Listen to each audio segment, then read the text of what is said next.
My name is Madeline Carter.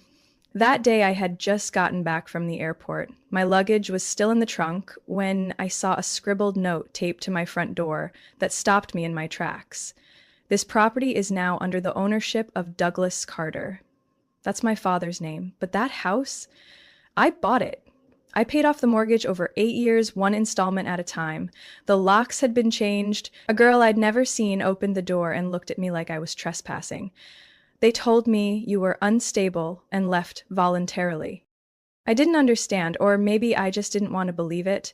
How could a family steal their daughter's home, then pretend like she never existed?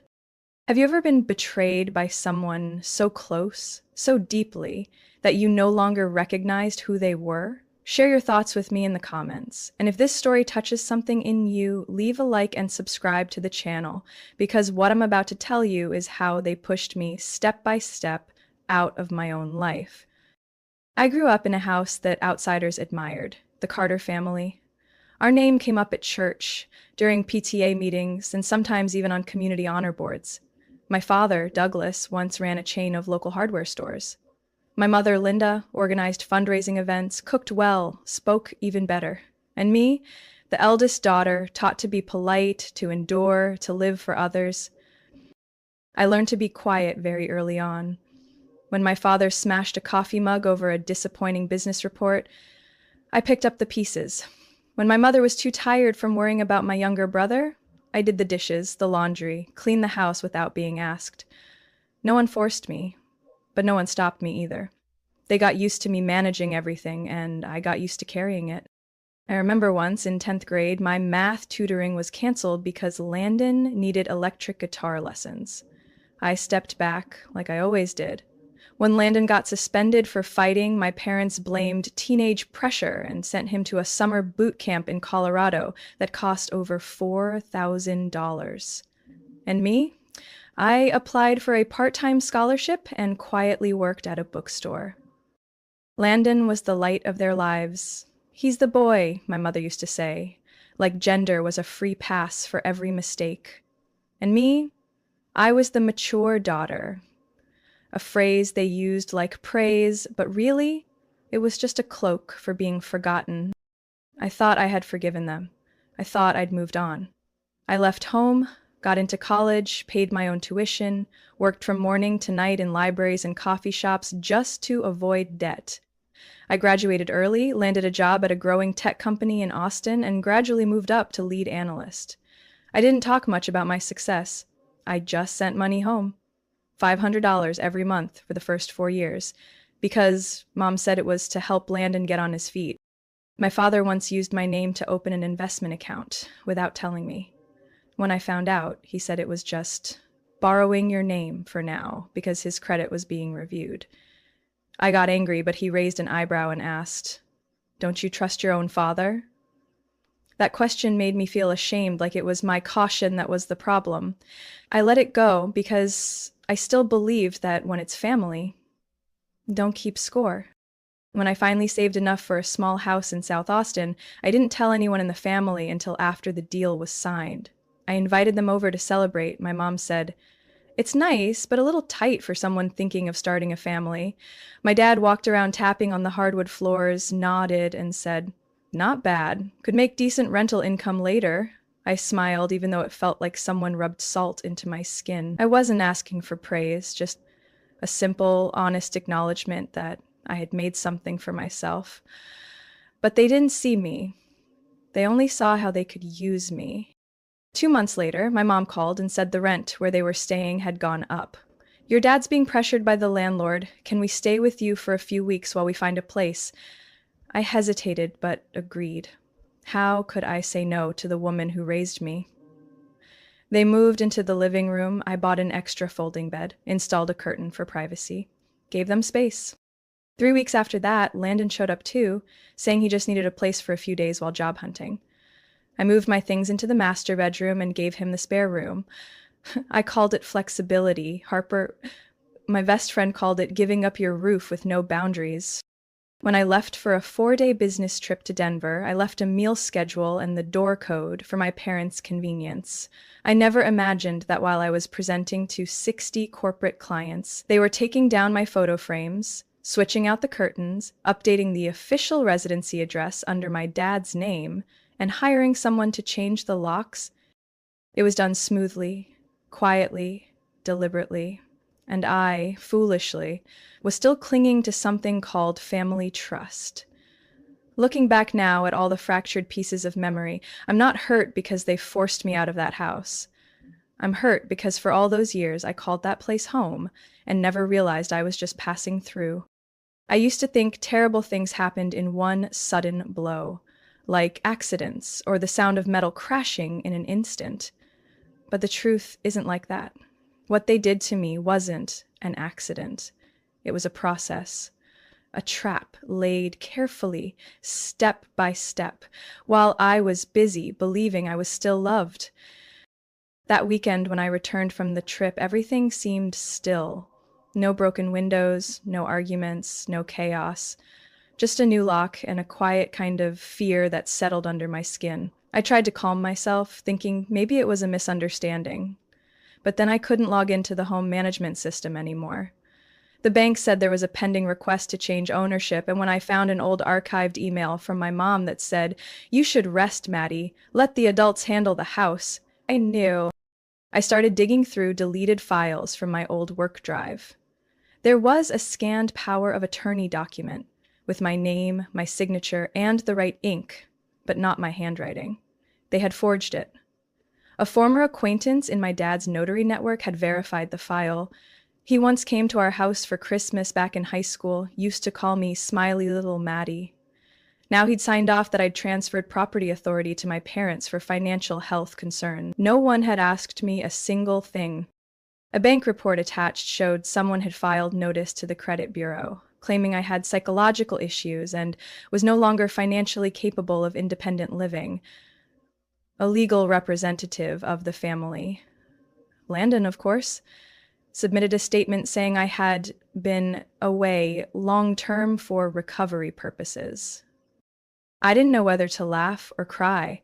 They had scripted an entire medical narrative around me, as if I were a child in need of guardianship, as if without me present, they were finally free to take over what I had built. No breaking in, no threats, just legal terms, stamps, forms. They erased me from my own story by making me look too unstable to own my own home. I printed every page. Each time I hit print, my hand trembled, like the paper was slicing through a wound that had never healed. I checked my email logs. 2 weeks before I left, my mom sent me a short message that I had mistaken for concern. "You've been working too hard, Madeline. Maybe take a break. Let the adults handle the house."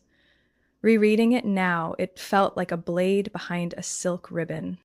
I reopened my old security system, the one I installed when I moved in. Most files had been overridden, but a few clips remained in cloud storage.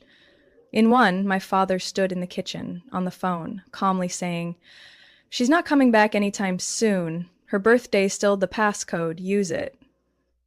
Another showed Landon pulling mail out of the box. Mail with my name on it, tossing it aside. My mother walked the halls, quietly removing photos from my graduation and replacing them with vacation pictures from the year before. Ones I was never in. They didn't fool me with anger, they fooled me with silence. With gentle gestures layered over a calculated takeover. No yelling, no tears, just a slow erasure. Everything I had built through effort, through sleepless nights, through every dollar I saved over the years, was stripped away like peeling old paint off a wall. My home address had been changed to Landon's as the primary residence on the city's administrative records. I found out when I tried to resubject my utilities and was denied because the information didn't match the legal resident. When I asked why, the clerk replied flatly, "You're not listed as the primary anymore." I sat alone in the car, parked in front of Harper's empty lot. It was dark outside. Through the windows, soft yellow light spilled from the windows of other apartments. I felt like a shadow, no address, no name, no voice.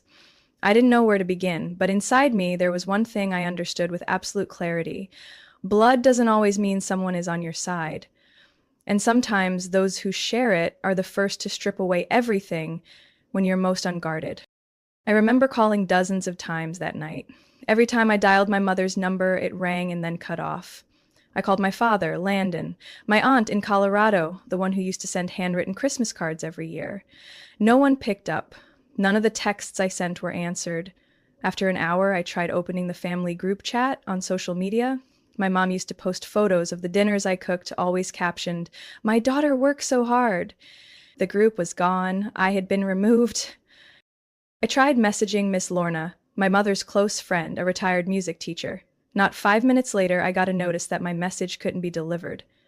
I'd been blocked. I tried someone else from church, also blocked. I was used to being overlooked, but I never thought I'd be treated like a threat. The people I thought were family friends turned away like I was a problem they needed to erase. I called the uncle who came to my housewarming party last year. He picked up, but his voice was short. "She's got money now. Don't stir things up. The whole family's under pressure. Just let it be." Before I could reply, the call ended. I drove back toward my old neighborhood, the one where I used to take evening walks after work. I parked at the corner across from my house. My company's logo was still on the side of the rental car I used for business. A middle-aged woman walked past with her dog, glanced at me, and whispered something to the man beside her. Moments later, I saw him watching me, then pulling out his phone to call someone. I didn't know if it was the police or my mother. Later, I found out the neighbors thought I had just gotten out of a psychiatric facility. An elderly woman named Margaret said Linda told people I was unstable and needed extended rest. They believed her. No one thought to call and ask me. No one questioned a thing. I stayed in the car until it was completely dark. Outside, through the windows, I saw families having dinner, TV sets glowing, dogs barking, kids laughing, but I remained still, like a ghost wandering a life I used to belong to. My car had been sitting in front of Harper's apartment for over 2 hours, but I still hadn't rung the bell. I didn't know what to say. I was afraid of that look. Pity. Afraid of understanding that came too quickly, like what I was going through wasn't abnormal anymore. I checked my face in the rearview mirror. The dark circles under my eyes were deeper than I'd thought. My lips were dry. My shoulders slumped, as if I'd been carrying something for too long. I didn't look like someone who'd had her home stolen. I looked like someone who had just been disowned by her own family. I remember gripping the steering wheel so tightly my knuckles turned white. I sat like that for 7 hours. No music, no food, just the ticking clock and the slowing traffic outside.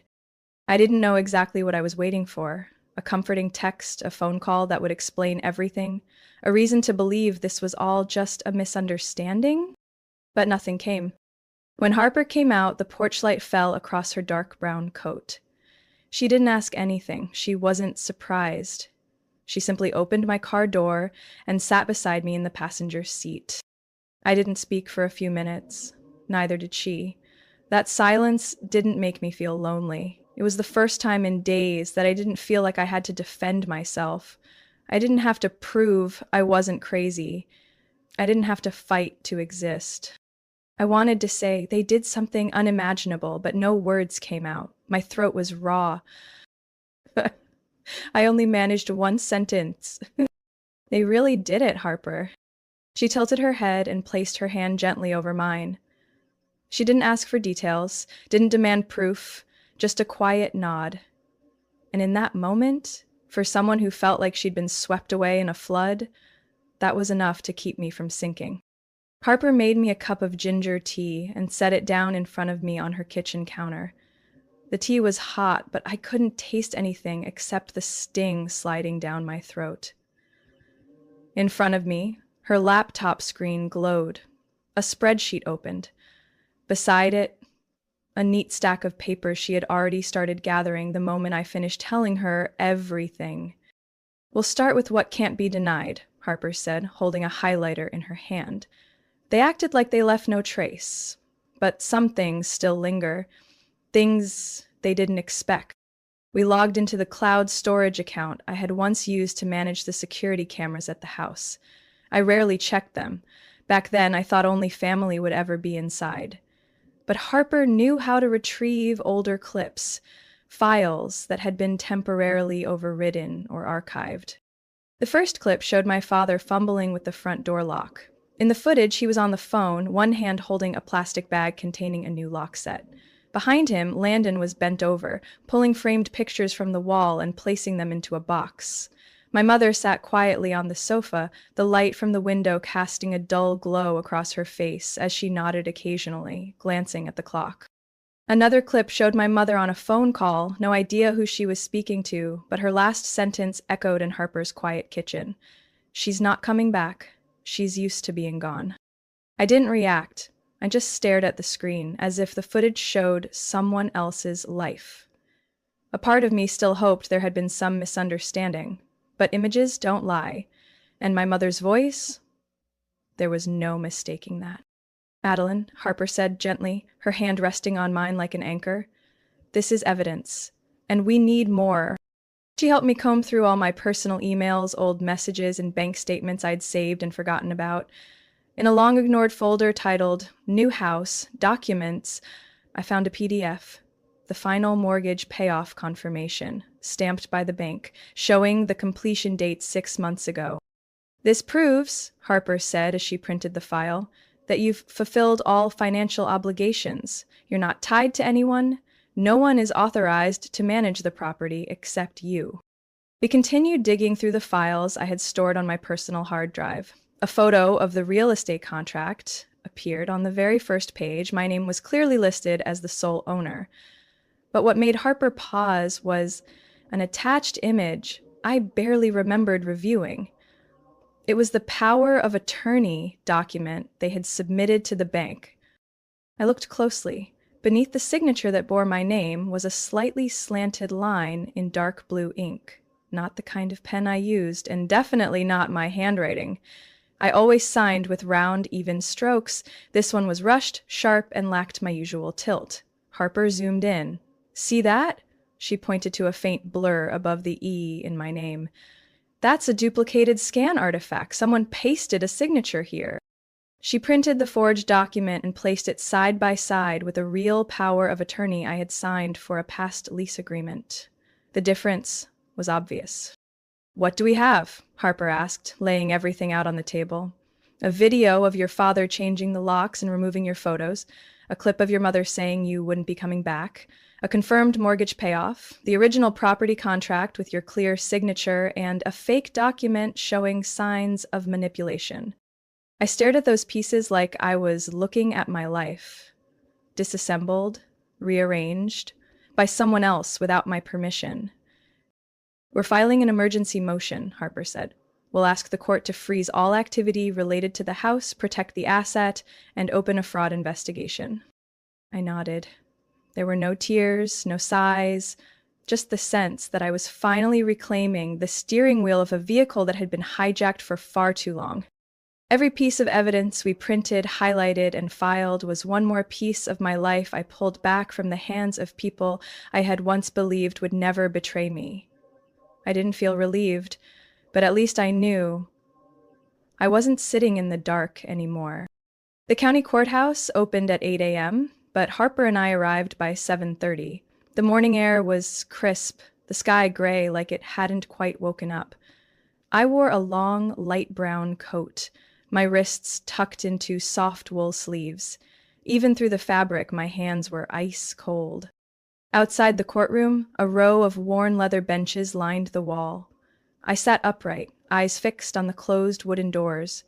Harper sat beside me, silent, and handed me one last document that needed my signature. Every pen stroke felt etched into the weight of everything I'd held inside. My mother entered first, hair pinned up, wearing a gray moo coat, her face unreadable. Landon followed, wearing a suit but leaving it unbuttoned, his hands in his pockets. My father came last, walking with a cane, limping just slightly, as if to emphasize something to whoever might be watching. They didn't look at me. I didn't lower my head. not out of anger, but because I no longer recognized them. When the judge entered, the room fell silent. Only the sounds of paper shuffling and pens tapping broke the stillness. My father was the first to be called to speak. He stood, gripping the cane so tightly his knuckles turned white. "I did what I did," he said, voice hoarse, "because I wanted to protect the family's assets." Madeline seemed unwell, distant, overworked. She stopped checking in. We were afraid she was being influenced, manipulated. We only wanted to preserve the home as part of our family's legacy. Harper didn't look at me, but I noticed her fingers pressing the edge of her folder, steadying herself. Then my mother spoke. She stood, lifted her chin slightly, her voice softer by half a tone. "I thought," she agreed, "I really did. She's been so tired, so tense, sometimes couldn't sleep for days. I thought she needed rest.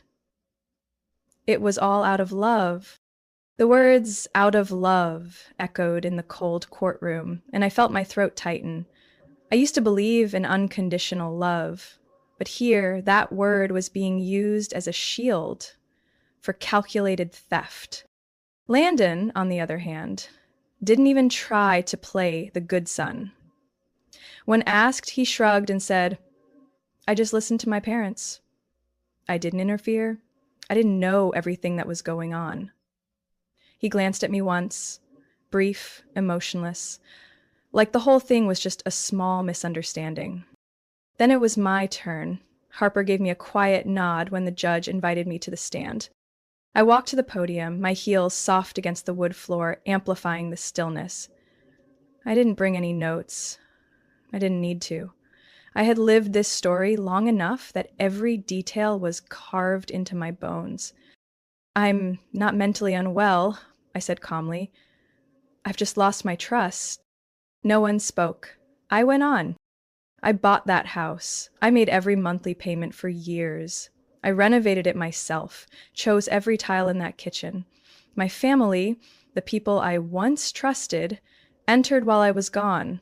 They changed the locks, they transferred the paperwork, they filed false statements with the bank, claimed I was unstable. And then they told me it was out of love." I didn't cry. I didn't shout. My voice didn't shake. But my hand gripped the podium just slightly to remind myself I was still standing. Harper presented each piece of evidence in order: the footage, the statements, the mortgage record, the blown-up forgery. When she played the recording of my mother saying, "She's used to being gone," I saw the judge's brow crease.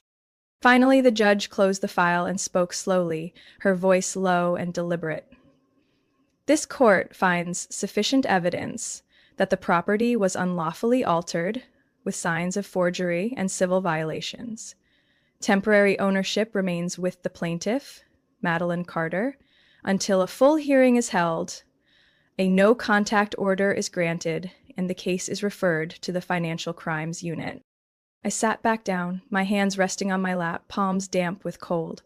My father bowed his head, my mother turned away. Landon shrugged again, like none of this really concerned him. I didn't feel relieved. I just felt hollow. Like I had walked through a storm and the wind had stopped, but the sky was still heavy and gray. This wasn't family anymore. Just people who once shared the name Carter, who once called me daughter, sister, blood, but now stood on the other side of the law. The news didn't need a headline. In a small town like the one I grew up in, what's kept quiet through connections can unravel with a single court ruling. And when it did, the ones who thought they were untouchable finally felt the chill of exposure. Douglas Carter used to be invited to regional business forums, always had a seat at economic development strategy meetings. But within a week of the hearing, his former company, the one that once hung his photo in their main hallway, sent formal notice ending all remaining consulting ties. They gave no official reason, but Harper later told me one of the board members had said during the meeting, "We can't trust a man who forged documents to steal his daughter's property." My mother went quiet, but I knew what had happened. Someone on the church's parent committee who used to co-host holiday programs with her sent Harper a screenshot of an internal group message. Linda Carter has been named in a legal dispute over her daughter's property, not suitable for participation in this year's Christmas planning committee. She was removed from the roster. It might have been a small community event, but I knew my mother too well. For her, it wasn't just an event. It was status. It was image. And when her name was erased from that board, it struck where she least expected.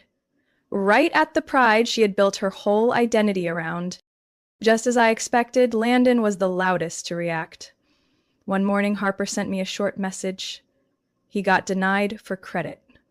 A bank had rejected his application for a new car loan after discovering he had once applied using my name, one of the documents that had already been used as evidence in court. Landon's credit file was temporarily frozen for investigation. That meant his credit cards were locked, his auto pay apps were declined, and contracts he had been trying to finalize were delayed indefinitely. None of them called me to apologize, not one message acknowledging that they had done wrong. But I started receiving strange messages, not from them, but from extended family. People who stayed silent when I was pushed out of my own home. People who once called me the cold corner of the family. A cousin in Ohio emailed, "I heard what happened. Is there any way to stop this now, to save the family's dignity?"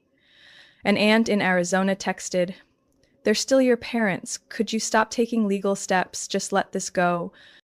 They called my effort to reclaim what was mine, making a big deal. They saw my dispossession as unfortunate, but not worth ruining the model family image. I didn't respond. I wasn't angry. I didn't argue. I just watched my phone light up, then dim, then light up again. Each message felt like a blade, not aimed at me, but at the memories I once kept of them. It turned out, for many people, right and wrong only depended on the view from the outside. They didn't care about what I had lost. They only cared about how much I had said, and that, to me, hurt more than the courtroom ever did. The house was returned to me on a dull afternoon. It wasn't raining, but the air felt heavy, like even the bricks in the wall knew what had just happened. I stood in front of the door for a long time, the new key in my hand, my fingers hesitant to turn it. The hallway was silent. The trees out front had shed all their leaves. No one waited for me. No familiar voice calling, "Maddie's home," like the days I visited during college. I opened the door. The first scent to hit me wasn't pine wood or lavender, the scents I used to love, but a synthetic sharpness, the kind my mother sprayed when guests were coming. Not to make people feel welcome, but to cover something up. The living room was disarrayed. The picture frames I had carefully arranged were replaced with family portraits from Landon's graduation, my parents' wedding, group outings with relatives, and in every frame, I wasn't there. I looked around and didn't see the photo of me and Harper at my housewarming. The calligraphy piece I bought from a mountain craft store in Colorado was gone. Everything had been pushed out, replaced by a version of the place I once called home. In the kitchen, my favorite tea set had been moved off the shelf, replaced by my mother's old ceramic mugs. On the table sat half a piece of stale toast. I didn't know who left it, or if they were in such a rush to leave that they didn't bother to clean up. I opened the drawer by the window where I used to keep mail and a few small personal keepsakes. All that remained was an ivory envelope with red thread trim, unsealed. On the front, in my mother's familiar handwriting, "One day you'll understand, Mom." I didn't open it. I slid it back into the drawer, not because I feared what was inside, but because I already understood enough. In the small bedroom, I found an old photo frame covered in dust. It was me at age 7, wearing a white dress, holding a teddy bear by the Christmas tree. The top left corner of the photo was cut at an angle, right where my face was. Not by accident. It was deliberate. I held the picture in my hands for a while. No sadness, no rage, just cold. I started cleaning. Each time I took down one of their framed photos, it felt like pulling out a tiny shard of metal that had long been lodged in my heart. I gathered all the photos where I no longer existed, placed them in a box, labeled it simply "Return." Then I changed the locks, replaced the cold overhead lights with soft, warm bulbs, and rehung the cream-colored curtains I had sewn myself during my first year in the house. I unpacked my old picture frames, wiped each glass panel, and placed them back on the shelves one by one. A photo of me and Harper from the picnic after the trial, a snapshot with Mrs. Flanagan, the neighbor who had witnessed everything and quietly called the police when she overheard my mother say, "She's not coming back." Another photo showed me with my coworkers at our year-end award ceremony. The first time I ever stood on stage and spoke to the entire company. I didn't keep any photos of me with my parents or Landon, not out of hate, but because the faces in those photos no longer matched the memories I carried, and they certainly didn't match the truth that had come to light. I opened the bookshelf and reorganized every out-of-place title, reordered every drawer in the kitchen, moved every bottle to where it felt right in my hands, not to reclaim the past, but to set the foundation for a new present where everything was where it belonged, carried the right name, and was mine. No one tells you how to rebuild a home that's been violated, but I knew the first step wasn't forgiveness.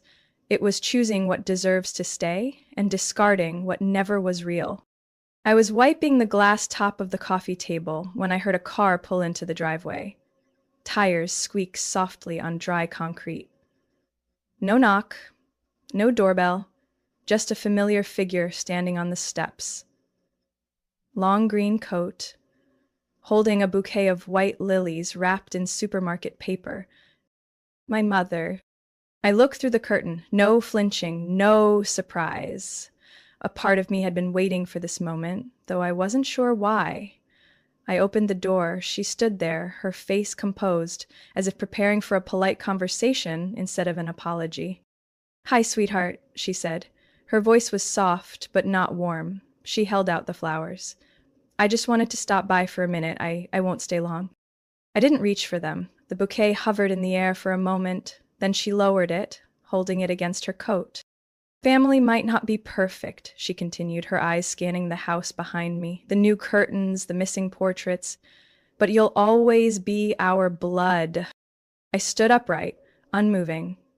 A breeze slipped through the doorframe, carrying the light scent of lilies, but it couldn't cover what pressed against my chest. "Blood doesn't give you the right to take what I built with my life," I replied. No raised voice, no blame, just a truth, spoken after months of holding it in. She stood still. Something flickered in her eyes, but I wouldn't call it regret, maybe just surprise, at not finding the daughter who once swallowed her anger to keep the peace. "We just thought if we kept the house, you wouldn't feel so lost," she said, clutching the bouquet a little tighter. "I thought you'd understand." I didn't answer. She was speaking to someone she thought still lived in her version of this home, someone who once believed that silence meant devotion and compromise meant love. That person no longer existed here. She inhaled deeply, her eyes reddened, the corners of her lips quivered. She bowed her head slightly, a gesture somewhere between apology and saving face. "I didn't know it would go this far." I didn't say another word. I didn't step forward. I didn't slam the door.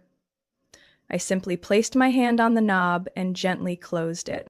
Not because I felt nothing, but because some wounds can't be patched with flowers, bloodlines, or surprise visits.